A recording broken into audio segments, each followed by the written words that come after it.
Einar, tienes la palabra. Muy buenas tardes, bienvenidos a un nuevo panel de las jornadas El Debate Constitucional de Chile Hoy, organizado por la Asociación Chilena de Derecho Constitucional.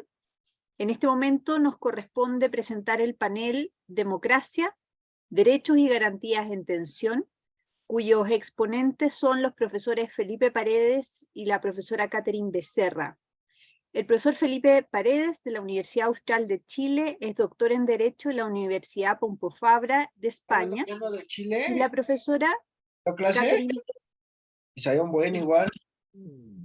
Y la profesora Catherine Becerra es doctora en Ciencias Políticas de la Universidad de Missouri, Estados Unidos. Le doy la más cordial bienvenida, profesores, y también a quienes nos escuchan, ya sea en vivo o a través de la grabación. Le tienen 15 minutos cada uno para hacer su presentación y luego de lo cual dejaremos 15 minutos para hacer las preguntas, para que el público pueda hacer sus preguntas. Así que le doy en primer lugar la palabra al profesor Felipe Paredes. Muchas gracias, Catalina, por la presentación. Quiero comenzar saludando a todos quienes nos acompañan, todos y todas quienes nos acompañan esta tarde, y agradeciendo también a la organización, a la Asociación Chilena de Derecho Constitucional y en especial a Tania y a René por la organización de estas jornadas. El tema que titula este panel se denomina Democracia, puntos, derechos y garantías en tensión, y la verdad es que es un tema, digamos, de aquellos que está en los debates clásicos del constitucionalismo, no solamente del constitucionalismo chileno, sino de la teoría de la Constitución en general, y que se pudiese, a mi juicio, abordar de distintas perspectivas, y yo quiero concentrarme acá en una dimensión de los distintos problemas, de los distintos cruces que pueden producirse, ¿no?, entre la idea de democracia y garantías de los derechos, porque creo que refleja bien la manera como este debate se ha producido entre nosotros en el pasado reciente, que es la cuestión de la jurisdicción constitucional. Entonces me quiero referir a esa materia en específico, con algunas reflexiones en relación con los problemas que se han planteado y cómo estos han sido abordados tanto en el texto vigente como también en el proyecto del 22, ¿no? Y cómo también esos insumos pudiesen ser útiles para el proceso que actualmente está en desarrollo, ¿no? Lo primero tiene que ver con la manera como comenzaba esta presentación. Yo diría que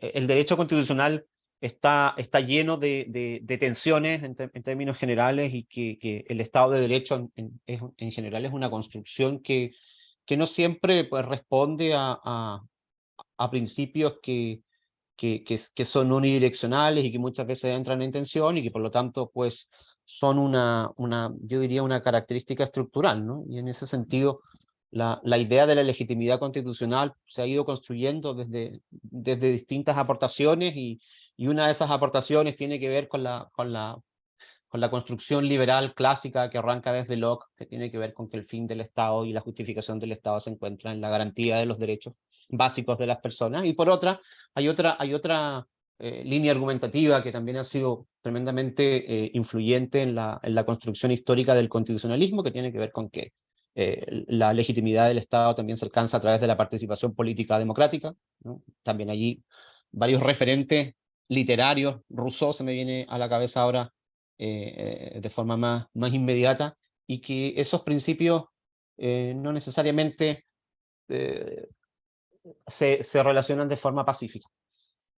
Pero eso no quiere decir eso no quiere decir, creo yo, que digamos, esas tensiones y esos nudos gordianos no puedan ser abordados, y no puedan buscarse fórmulas que puedan armonizar en la medida de lo posible, que puedan armonizar, que puedan administrar esas tensiones de forma tal de que ambos principios, pues, puedan encontrar un reconocimiento satisfactorio en nuestras instituciones, ¿no? Entonces, creo que ese es el punto de partida, y en ese marco, por supuesto que entre nosotros el Tribunal Constitucional ha sido objeto de crítica son críticas que ya aquí todos quienes estamos aquí conocemos, no tiene sentido extendernos, pero creo que sí es relevante situarnos temporalmente en un primer momento que tiene que ver con el proceso de 2022, donde probablemente como una reacción, muchas veces los debates constitucionales tienen esta estructura, esta característica pendular, ¿no? Y entonces en la medida en que se critica una determinada institución, pues se tiende a pensar que debería ser eliminada de nuestro sistema jurídico. Y esta fue una discusión que se dio intensamente. Yo recuerdo varias de las primeras propuestas que surgieron en el marco de la Convención Constitucional de 2021-2022 que planteaban directamente eliminar el Tribunal Constitucional. Y yo diría que en el transcurso de la discusión se fueron formando ciertos consensos, se fueron decantando ciertas alternativas, y que a mí me parece que son puntos de partida que pueden ser útiles en este debate, ¿no? El proyecto terminó yo diría, con una redacción muy poco innovadora, ¿no? Si hay lugares del proyecto del 2022 que fueron criticados por ser innovadores, rupturistas, yo creo que este no es precisamente uno de esos capítulos. Terminó, digamos, con una institución que en vez de llamarse Tribunal Constitucional, pues se denominaba Corte Constitucional, y con una redacción que uno puede encontrar referentes en el derecho comparado. Entonces yo quiero tocar 4 temas, ¿no? Cuatro cuestiones aquí que pudiesen ser interesantes para el debate, ¿no? A partir de esa redacción, pero yo creo que también podemos encadenar esos consensos a la institucionalidad vigente y proyectarlos hacia el futuro, ¿no? El primero de esos puntos tiene que ver con, bueno, la existencia o no de un órgano especializado. Creo que esa fue una cuestión que se debatió intensamente. Yo recuerdo haber visto algunas propuestas que planteaban la eliminación de un órgano especializado, y que entregaban algunas de esas funciones a la Corte Suprema, o más bien regresaban algunas de esas funciones que en algún momento tuvo en la Corte Suprema, particularmente la acción de inaplicabilidad, y que incluso vi alguna propuesta por allí que planteaba la creación de un órgano especial de resolución de conflictos de competencias, a propósito de la estructura que proponía el proyecto en materia de descentralización o de Estado regional, como llamaba el proyecto. Pero creo que esa discusión mostró claramente cómo pareciera ser que en nuestra cultura constitucional existe un cierto consenso, y yo tiendo a pensar, mi intuición pareciera ser que arranca desde una cuestión que tiene que ver con equilibrios de frenos y contrapesos, que pareciera ser que el Tribunal Constitucional, a pesar de que no es una institución, digamos, original en nuestro tejido institucional, ya lo explicaba antes el profesor Navarro, es una creación del constituyente derivado del año 1970, que después pues, recoge el constituyente de 1980, y desde allí pues, ha existido entre nosotros. Pareciera ser que en una estructura de frenos y contrapesos pareciera haber permeado esa idea de que la jurisdicción constitucional requiere de un órgano específico o especial. Y ese consenso creo que también ha sido recogido en el proceso actualmente en desarrollo. Si bien entiendo no está contenido en el documento que se denominó Bases, y que después Acuerdo por Chile, y que dentro de ese documento había una sección que se denominaba Bases Constitucionales, pero sí en la actualidad entiendo que la última versión del índice propuesto por el comité de expertos contiene un capítulo que se llama Corte Constitucional. Entonces, recogiendo esa idea de que existe un órgano especializado que tiene a su cargo la jurisdicción constitucional. Entonces, esa es una primera cuestión que yo creo que más allá de las atribuciones concretas pareciera ser pacífico entre nosotros. yo también, lo mencionaba también el profesor Navarro antes, yo no tengo mucha, digamos, no, la cuestión, la nomenclatura, no sé si va a terminar siendo relevante al final, ¿no? No sé si llamarle Tribunal Constitucional en una tradición que más bien es cercana a la tradición española, una nomenclatura que es más bien cercana a la tradición española, y cambiar eso por Corte Constitucional tiene algún impacto relevante en esto. Segunda cuestión, ya refiriéndome a las atribuciones, yo no quiero extenderme más allá del tiempo y por lo tanto no voy a hablar de la configuración del órgano, sino más bien voy a hablar sobre las atribuciones. Y hay un segundo punto que también fue tremendamente discutido en el proceso anterior, que tiene que ver con el control preventivo de constitucionalidad, y en esto sí el proyecto del 2022 tomó una decisión clara, que fue eliminar el control preventivo, ¿no? Tampoco es algo tan innovador, lo han hecho otros países que originalmente contaban con control preventivo. España, por ejemplo, la Constitución original del 78 contenía unas atribuciones de control preventivo. Una reforma constitucional a mediados de la década de 1980 lo termina eliminando. Hoy se entiende de que el sistema sigue funcionando bien, digamos, con ese diseño. Pero aún así, yo tengo la impresión de que hay alguna necesidad, si bien no en la configuración actual, digamos, concuerdo con todas las críticas que se han planteado a propósito del diseño actual del control preventivo, que más bien tiene una inspiración francesa, pero yo diría que incluso las atribuciones de control preventivo en Chile son mucho más intensas que las que tiene las que tiene el Consejo Constitucional francés. Yo soy partidario de una racionalización en ese sentido, pero sí me parece que hay algún problema en el hecho de eliminar, y esa es una cuestión que debería tener en cuenta tanto el Comité de Expertos como después el Consejo Constitucional, de no desproveer de algún mecanismo de resolución de conflictos, al menos en materia procedimental, ¿no? En materia de control del procedimiento de formación de la ley, que creo que son las cuestiones que debería abordar un órgano de estas características en esta sede, ¿no?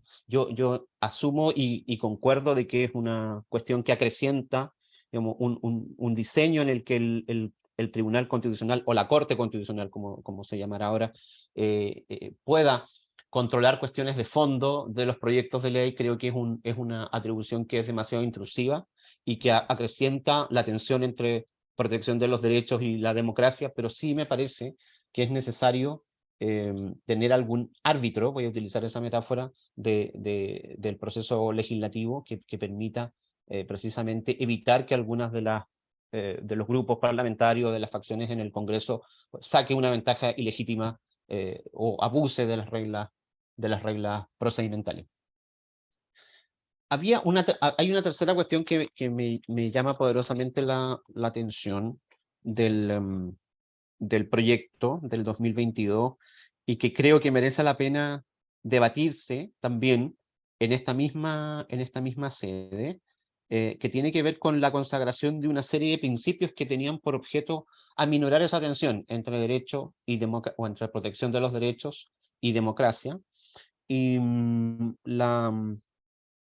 la reacción sobre todo el artículo 377 del proyecto del 2022, pero también había alguna otra disposición que volvía sobre el tema, el 382, ¿no? Y lo voy a leer mejor, porque está reconocida de una forma en que puede suscitar cierto debate. Dice, bueno, la Corte Constitucional es un órgano autónomo, técnico y profesional encargado de ejercer la justicia constitucional para garantizar la supremacía de la Constitución, de acuerdo con los principios de deferencia al órgano legislativo, aquí pongo énfasis, presunción de constitucionalidad de la ley y búsqueda de una interpretación conforme con la Constitución. Y después en el 382, numeral, en el párrafo segundo, en el inciso segundo, volvía sobre lo mismo con la siguiente idea. La Corte Constitucional solo podrá acoger la inconstitucionalidad o la inaplicabilidad de un precepto cuando no sea posible interpretarlo de modo de evitar efectos inconstitucionales. Creo que la reacción no es la más clara, por cierto, digamos, es una cuestión que merece una revisión, pero me parece un punto que es necesario relevar y que es necesario destacar en el marco del actual proceso, y que creo que todas esas expresiones tienen que ver con la especial dignidad democrática de la ley, y que por lo tanto pues una operación que suponga la extirpación, ¿no? Imaginémonos que la Corte Constitucional es una especie de cirujano que busca extirpar un elemento maligno del sistema jurídico que puede producir efectos, en definitiva, ¿no? Que puede irradiarse a otras áreas del ordenamiento jurídico o producir efectos que puedan ser patológicos, y entonces imaginémonos una cirugía que extirpa un órgano, ¿no? Un órgano del cuerpo humano. Pues en ese mismo sentido uno podría plantearse esa extirpación, esa amputación como legislativa en este caso, como un recurso, como un último recurso, como un recurso de última ratio, ¿no? Y entonces, un poco lo que creo que lo que intentan reconocer esas expresiones en definitiva es la idea de la especial dignidad de la ley en tanto expresión de la voluntad democrática, y el principio de conservación de las disposiciones legislativas, y en el sentido de que declarar la inconstitucionalidad de la ley requiere pues un especial cuidado, una especial diligencia, la confirmación, ¿no?, de que la norma es efectivamente inconstitucional, y que, por ejemplo, no se puede declarar una disposición inconstitucional, una disposición legal, ante la mera duda, por ejemplo, ¿no? Creo que eso se puede trabajar, se puede hacer, digamos, se puede detallar, se puede trabajar, pero creo que la idea es correcta, y me parece una manera en que también en otros lugares se ha intentado trabajar esta tensión. Y una última cuestión que quisiera abordar, y aquí yo concuerdo con el enfoque, aquí creo que concuerdo casi completamente. Igual, detecto algunos problemas de redacción que pudiesen, digamos, obscurecer la idea que está detrás de la redacción de la norma, pero creo que, sobre todo a propósito de las atribuciones de control correctivo, ¿sí?, de control a posteriori, y estoy pensando en las letras A y B, específicamente en las letras A y B del 381 número 1 del proyecto de 2022, lo que observo es que hay una tendencia hacia la abstracción de esas atribuciones. ¿Qué quiere decir esto? Digamos, quiere decir lo siguiente: desde la reforma del 2005 particularmente, la idea ya estaba antes, pero desde la reforma del 2005 se ha instalado la idea de que una de las diferencias fundamentales entre el control de inaplicabilidad e inconstitucionalidad, más allá de los efectos y de otras características que también, por cierto, son relevantes, tiene que ver con el tipo de ejercicio intelectual que el tribunal realiza para controlar la norma, ¿no? Entonces se ha dicho en gran parte de la literatura, esta es una cuestión bastante pacífica, que el control de inaplicabilidad posee un carácter abstracto, y esto significa entonces que el tribunal debe pesquisar cuáles son las circunstancias de la especie, y esas circunstancias de la especie son particularmente relevantes para determinar si la norma produce o no efectos inconstitucionales en ese caso en concreto, ¿no? De la redacción de la norma, ¿no?, donde ya no se habla se elimina la expresión para el caso concreto, ¿no? La atribución está redactado en un sentido mucho más amplio. Dice: conocer y resolver la aplicabilidad de un precepto legal cuyos efectos sean contrarios a la Constitución. Allí ya se denota esta tendencia a la abstracción, en perjuicio de la concretitud.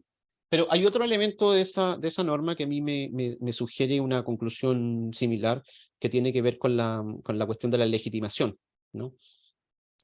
Donde hoy se ha entendido que existe acción de la parte, ¿no? Todos los que estamos aquí sabemos que, ¿no?, la legitimación activa de la inaplicabilidad o puede provenir del tribunal que conoce de la gestión judicial pendiente, o de la parte o interviniente que litiga en esa gestión judicial pendiente, ¿no? Y de la redacción de esa disposición da la impresión de que en esta configuración del proyecto del 2022, al menos la parte pierde la acción para llegar al Tribunal Constitucional, ¿no? Y es el tribunal acuo, o sea, el tribunal que conoce de la gestión judicial pendiente, quien tiene la decisión de determinar si esa ese asunto llega o no al Tribunal Constitucional, ¿no? La redacción dice más o menos así, dice: el tribunal que conoce una gestión pendiente de oficio o previa petición de parte podrá plantear una cuestión de constitucionalidad respecto de un precepto legal decisorio para la resolución de dicho asunto. Y yo quiero terminar aquí diciendo que a mí me parece que ese enfoque es correcto. Creo que uno de los grandes problemas que tiene y lo podemos conversar, por supuesto, en el debate, pero creo que uno de los problemas que tiene el sistema actual es el exacerbado casuismo, y creo que ese exacerbado casuismo es incompatible con un mecanismo de justicia constitucional que asegure de una manera ecuánime el principio de supremacía de la Constitución. Creo que un sistema de justicia constitucional que funciona adecuadamente necesita generar reglas universales, incluso en mecanismos que tienen una configuración más subjetiva. Estoy pensando en los amparos constitucionales europeos, el español o el alemán, que nacen justamente como mecanismos subjetivos de garantía de derechos, han ido transitando, el alemán en el 98, el español en la reforma del 2007, hacia mecanismos que tienen una configuración hoy en día objetivada. Y yo creo que el punto de partida tiene que ver también con este mismo problema, y creo que en ese sentido el proyecto del 2002 resolvía adecuadamente, insisto, más allá de las precisiones de redacción que hubiera, digamos, que fueran necesarias reformular. Yo me quedo acá, Catalina, agradezco nuevamente la posibilidad de participar en esta conversación. Muchísimas gracias. Muchas gracias, profesor Paredes. Ahora tiene la palabra la profesora Catherine Becerra por 15 minutos. Muchas gracias. Primero, ¿cierto?, volver a agradecer la invitación a los organizadores y que tengamos este espacio para discutir en este contexto de nuevo proceso constituyente, como escuchar en la mañana, ¿cierto?, proceso constituyente 3.0. También cuando me invitaron, ¿cierto?, había el tema democracia, derechos y garantía de detención. También parecía que era bastante amplio, y por tanto decidí llevarlo, ¿cierto?, a los temas que yo usualmente, ¿cierto?, trabajo. Quiero ahí compartir, espero que estén viendo, ¿cierto?, lo que les estoy presentando, y por eso decidí hablar de derechos fundamentales y interculturalidad en tensión, ¿cierto?, una propuesta constitucional pensando en sociedades democráticas cambiantes y abiertas en Chile. Como contexto general, ¿cierto?, luego el proceso constituyente del 2021-2022, la palabra o el concepto de interculturalidad está asociado netamente en nuestro país con los pueblos originarios, ¿no? Y para ser honesto, también luego del proceso constituyente, también este concepto, y sobre todo el de plurinacionalidad, como decía el profesor Gallo en su momento, ¿cierto?, tiene un poco de mala fama, ¿sí? Y por cierto, la plurinacionalidad yo creo que ha quedado fuera, ¿cierto?, de este debate. Pero lo que hay que tener claro es que un concepto de interculturalidad no se relaciona solo con los pueblos originarios, sino que es una palabra que viene, ¿cierto?, que se utiliza o que es construida como práctica la interculturalidad dentro de sociedades que son plurales, que son cambiantes, que están abiertas, y en las cuales residen distintos grupos, ¿cierto?, con características distintas, y estos grupos pueden ser varios o pueden ser pocos, ¿ya? Lo importante es que cada uno de estos grupos dentro de las sociedades democráticas tienen características distintas y una manera de vivir la vida que se hace distinto, ¿no? En estos distintos grupos que podemos pensar, en el caso de Chile en particular, podemos hablar de los migrantes, por cierto, los pueblos originarios, también de los pueblos afrodescendientes en general, ¿ya? Entonces, en términos generales, la interculturalidad es entendido como un principio que busca la negociación para lograr nuevas prácticas, tratando de buscar valores comunes, perspectivas, ideologías o intereses, ¿cierto?, que seamos capaces como sociedad democrática de establecer un proyecto político, social, epistémico y ético dirigido a una transformación cultural y sociohistórica, ¿no?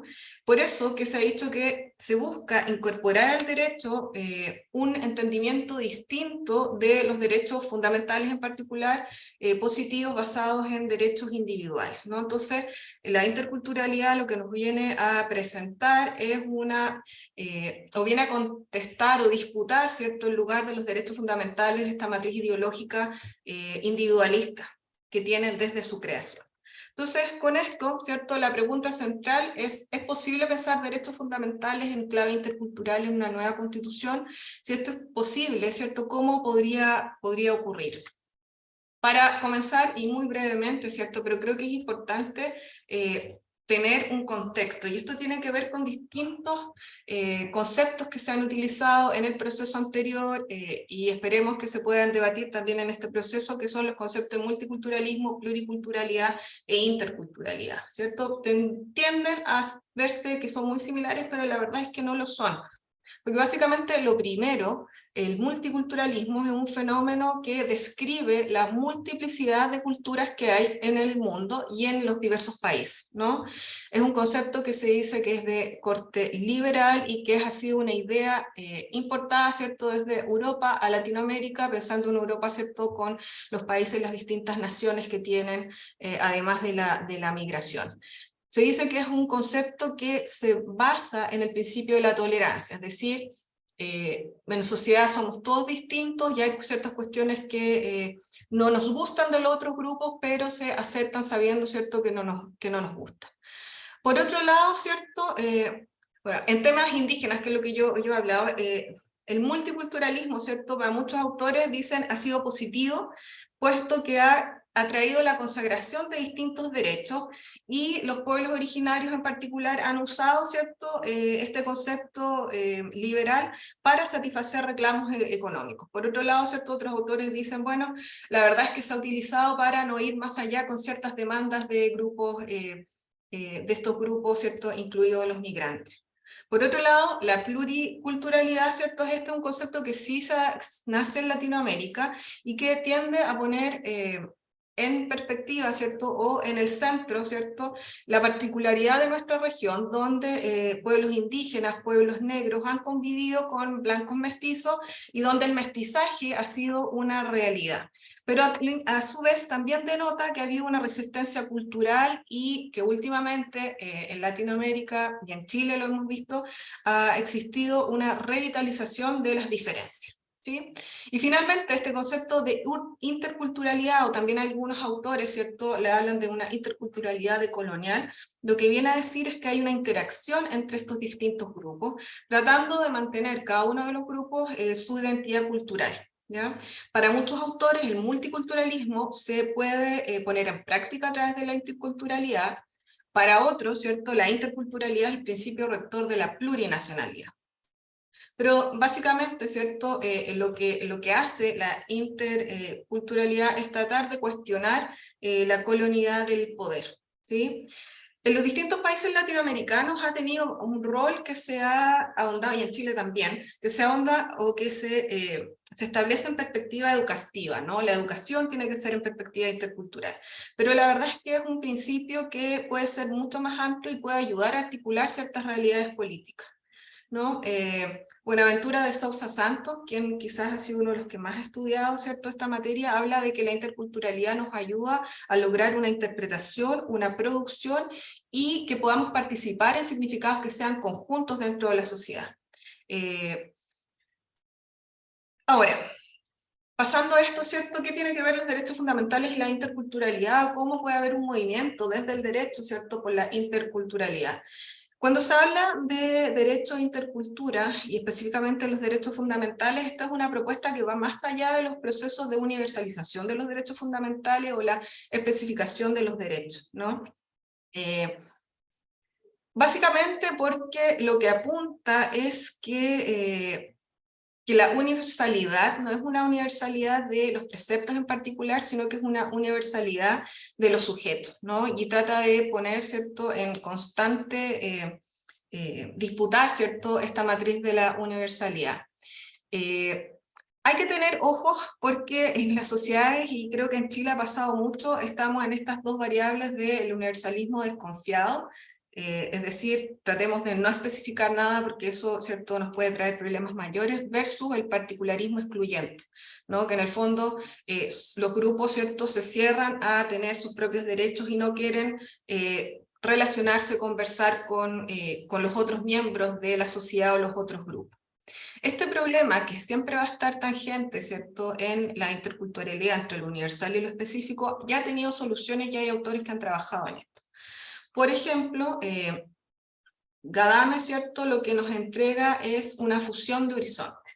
Es lo que dice que hay que poner énfasis en el valor de la cultura ajena en contraste con la mayoritaria y la hegemónica, ¿no? Lo mismo más o menos apunta a ver más con el horizonte de interpretación común, ¿sí?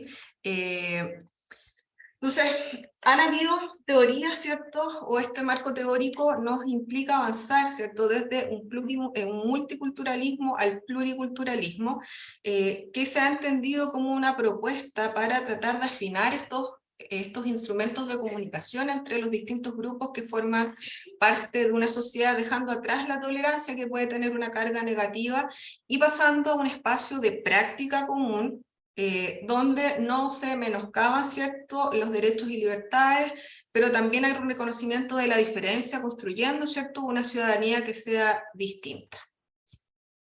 Quienes han estudiado este tema, específicamente los derechos fundamentales, dicen, bueno, pareciera que los derechos fundamentales es una institución del derecho que está predestinada para los discursos interculturales, porque se propone pasar de la universalidad interna, ¿cierto?, de los derechos fundamentales que son pertinentes a una cultura.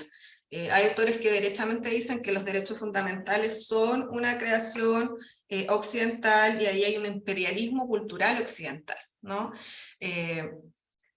Entonces dice, bueno, hay que tratar de lograr una argumentación que tenga un raigambre en ideas interculturalmente válidas, independiente de la cultura hegemónica, ¿no? Y se han dado distintos tipos de argumentaciones para tratar de lograr esto. Argumentaciones de tipo estratégica, es decir, ir más allá de la historia y de los movimientos liberales para tratar de dar una explicación a los derechos fundamentales, o una de naturaleza didáctica, perdón, es decir, a tratar de ver los derechos fundamentales en lenguaje neutral. Hay argumentos de tipo legitimatorio, ¿cierto?, tratar de argumentar los derechos fundamentales desde la neutralidad de la cultura, o argumento integrador, que básicamente, ¿cierto?, aquí se basa en el principio de igualdad de todas las personas que formamos parte de las culturas y las sociedades, y además la igualdad de las culturas, ¿no? Y acá hay un tema filosófico detrás, que las personas sin nuestras culturas no somos, en el fondo no somos nada, se dice, ¿no? Que estamos condicionados por las culturas donde estamos inmersos. Entonces, para tratar de resolver esto, hay una idea que a mí siempre me ha gustado mucho y que creo que hay que ponerla en práctica el derecho, que es tratar de construir los derechos fundamentales desde una perspectiva difractiva, ¿no?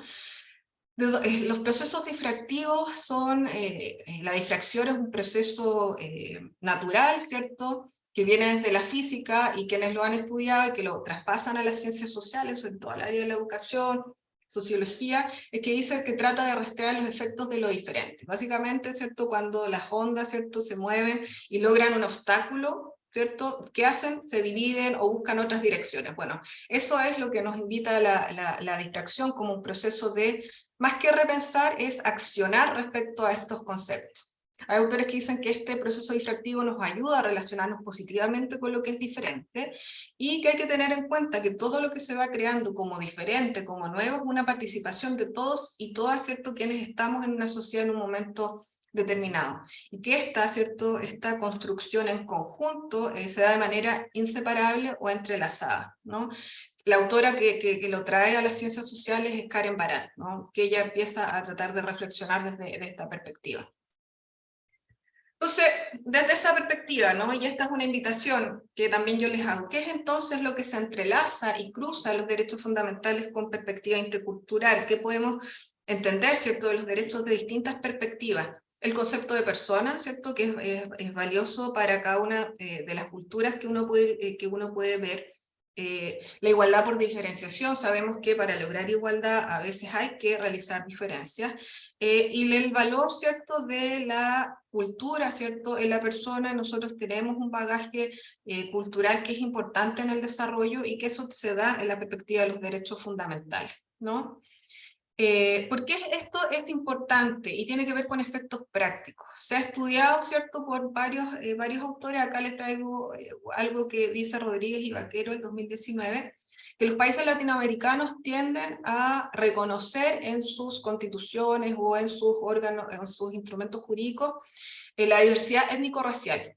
Pero siempre que eso no altere políticas de redistribución económica, en este caso, ¿cierto? Este estudio es a favor de los pueblos indígenas, ¿no?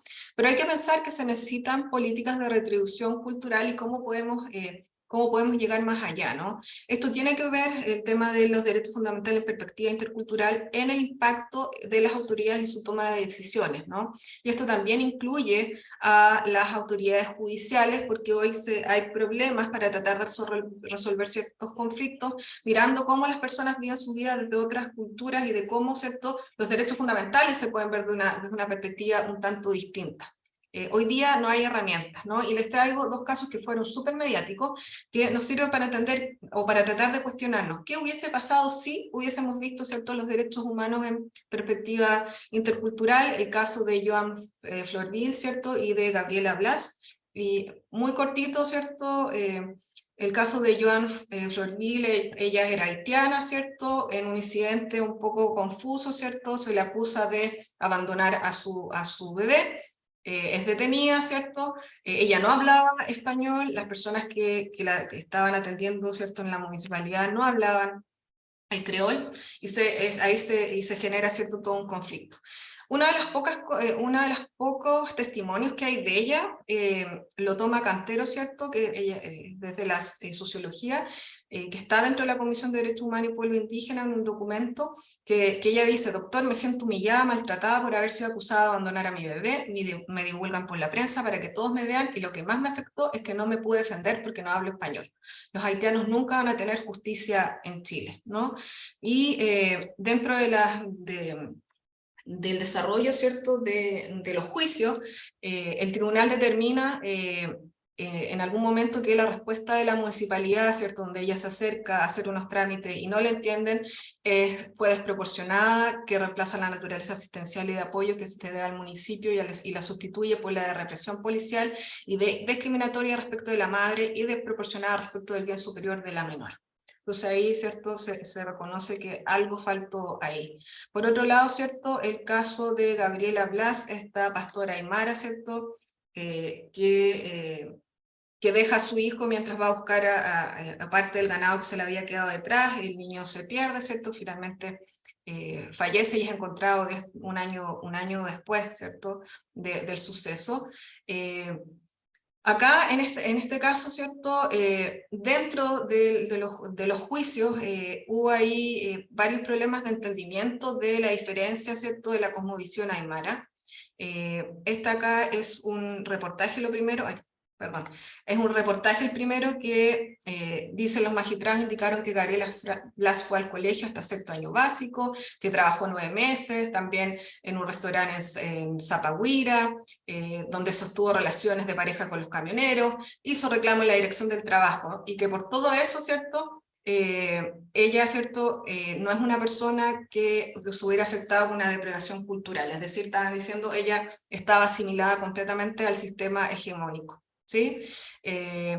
Y la segunda, ¿cierto?, tiene que ver con un análisis que se hace desde la sociología, de la psicología social, que dice que las distintas instituciones reproducen, ¿cierto?, este discurso, un ideal de la mujer que no calza con la conducta de Gabriela Blas, y donde además solo considera los valores de la cultura dominante, es decir, de la mujer media chilena, heterosexual, blanca, casada y asalariada, ¿no? Ahí solo hay un Estado-nación, el chileno, que desconoce la existencia de otras posibilidades de organización social y política, reproduciendo una dominación que afecta interseccionalmente a los pueblos originarios, en este caso la aymara, en sus transacciones con la sociedad dominante. Entonces uno piensa, bueno, si en estos dos casos que fueron mediáticos, bien terribles además, el caso de Gabriela Blas además llegó a la Comisión Interamericana y se resolvió por solución amistosa, pero fueron casos muy controversiales porque ahí faltaba, ¿cierto?, el entendimiento de que hay derechos, que tienen que haber derechos fundamentales y tienen que verse de una perspectiva un poquito más amplia de la occidentalidad. Entonces,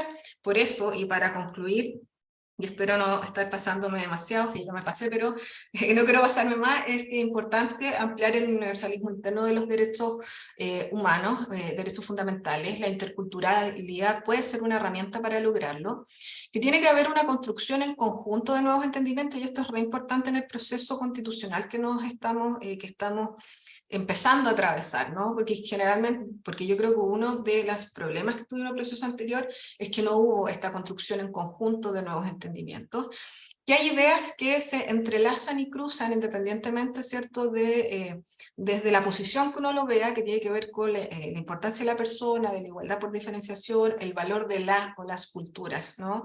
Hay que superar este modelo de reconocimiento de, de los grupos que son distintos, a pasar a una redistribución, y por eso es importante poder ver los derechos fundamentales desde una perspectiva intercultural. Así que eso era lo que quería compartir con ustedes. Muchas gracias. Muchas gracias, profesora Becerra. Muy interesante las dos exposiciones con las que hemos contado en este panel, además desde dos visiones muy distintas, una visión mucho más orgánica desde la justicia constitucional y otra versión también, otra exposición a partir de la parte dogmática de los derechos fundamentales. Tenemos una pregunta en el chat para ambos expositores que la formula el profesor Kamel Kazor. Dice lo siguiente: en la propuesta de 2022 se eliminó la garantía normativa al contenido esencial de los derechos. Ustedes recordarán que está actualmente consagrada en el artículo 19, número 26. ¿Cuál es la postura de ustedes sobre este tema a propósito de la capacidad regulativa de la ley en materia de derechos fundamentales? Así que le doy la palabra en primer lugar al profesor Paredes, y ahí tenemos al profesor Kamel Kazor ya en pantalla, atento a la respuesta a su pregunta. Hola, Kamel, gusto en saludarte, muchas gracias por la pregunta. Sí, efectivamente, tienes toda la razón. Fue una decisión del proyecto del 22 que esa disposición, que también es una disposición ya clásica en el derecho constitucional de raíz europea, ¿no?, que viene de la Constitución de Weimar, pues no aparecía.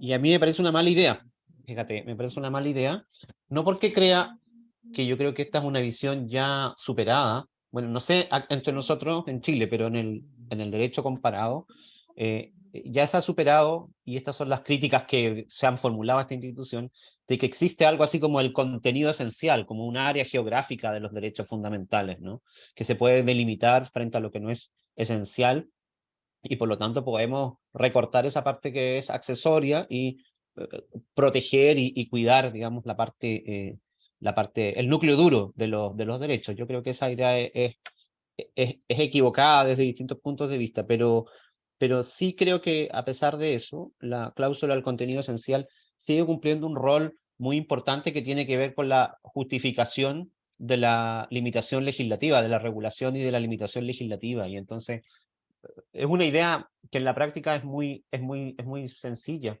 ¿no? En la medida en que la limitación es más intensa, pues la necesidad de justificarla aumenta, ¿no? O sea, se hace más evidente. Y esa mirada, si tú quieres, argumentativa de la cláusula del contenido esencial, a mí me parece que sigue siendo necesaria, y que más allá de que no existe una única respuesta para la pregunta ¿cuál es el contenido esencial de un derecho determinado? Puede ser cualquiera, ¿no? El derecho a la igualdad, a la libertad de expresión. Estamos mejor protegidos teniéndola que no teniéndola. Entonces mi posición frente a esa decisión del proyecto es crítica, más bien yo no la comparto.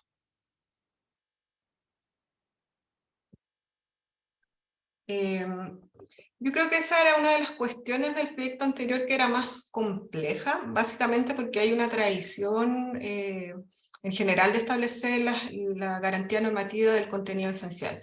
Ahora, desde la perspectiva de la presentación que yo di, igual es interesante ver cómo esa cláusula, ¿cierto?, podría conversar, o en el proyecto anterior, que también venía la interculturalidad, cómo conversar, ¿cierto?, con la interculturalidad, o cómo entender, ¿cierto?, los derechos fundamentales desde perspectivas que no son las hegemónicas necesariamente. Yo no tengo respuesta frente, ¿cierto?, a esa cuestión de cómo poder ver, pero sin lugar a dudas, ¿cierto?, tratar de revisar cuál es lo importante, ¿cierto?, o cuál es el núcleo duro de los derechos. Me parece que en Chile todavía es necesario tenerlo establecido y tratar de conjugarlo, ¿cierto?, con la posibilidad de estos otros principios que sin duda van a ser un desafío para el constitucionalismo chileno en particular, lo son en el constitucionalismo latinoamericano, pero en el chileno sobre todo si se llegara a pensar en entender los derechos fundamentales desde perspectivas más interculturales. Muchas gracias a ambos por su respuesta. Tenemos una última pregunta de la profesora Tania Buch para el profesor Paredes. ¿Qué opina de mantener el control preventivo de forma y o de eliminarlo dependiendo de cómo se mire la pregunta? Gracias, Tania. Creo que esa fue una idea que yo intenté, reconozco que quizás no lo hice de la manera más elocuente en mi presentación, pero creo que es una idea que yo creo necesaria defender, ¿no? Que intenté también expresar en la presentación. Me parece también, no quiero decir equivocada, no quiero, digamos, aparecer como dueño de la razón, pero yo no estaría de acuerdo con eliminar completamente el control preventivo. Y entonces, pues, si pudiésemos entender que el control de forma dice relación con el cumplimiento de las reglas que regulan el procedimiento de formación de la ley, pues yo estaría por mantenerlo, ¿no? O sea, si tuviese algún grado de influencia en esto, propondrías, sería obviamente limitarlo simplemente a esas cuestiones, plazos, si se cumple o no con la mayoría, si el proyecto ingresa donde tiene que ingresar, digamos, ese tipo de cosas, y eliminaría cualquier posibilidad de que en sede preventiva la Corte Constitucional intervenga el texto del proyecto, ¿no? Pero creo que al menos yo no compartiría la decisión de cercenar completamente la posibilidad de que algún órgano haga las veces de árbitro. Creo que la figura del árbitro es bien, digamos, refleja muy gráficamente el papel que pudiese jugar un tribunal, una Corte Constitucional en este momento, ¿no? El árbitro de cualquier deporte, en el fútbol, no puede tomar la pelota y hacer un gol en ninguno de los dos arcos, pero sí, pues, determina cuando el balón sale del campo, ese tipo de cosas, y creo que eso sí sigue siendo necesario para mantener los equilibrios y para que, pues, todos los actores del proceso político respeten esas reglas procedimentales. Esa sería mi respuesta. Muchas gracias, Felipe. Bien, muchas gracias nuevamente a nuestros dos expositores y también al profesor Casor y a la profesora Buch por haber formulado sus preguntas. Con esto hemos concluido este sexto panel de las jornadas y dejamos a todos invitados para el siguiente panel que se denomina Devenir del Proceso Constituyente, donde expondrán los profesores José Francisco García y la profesora Leslie Sánchez, que además me acompaña en la comisión experta y en la subcomisión de función jurisdiccional y órganos autónomos, así que va a ser muy interesante escuchar la visión de estos dos profesores. Sin nada más que agregar, les agradezco una vez más en nombre de la Asociación Chilena de Derecho Constitucional y esperemos que nos podamos encontrar en una nueva oportunidad. Muchas gracias.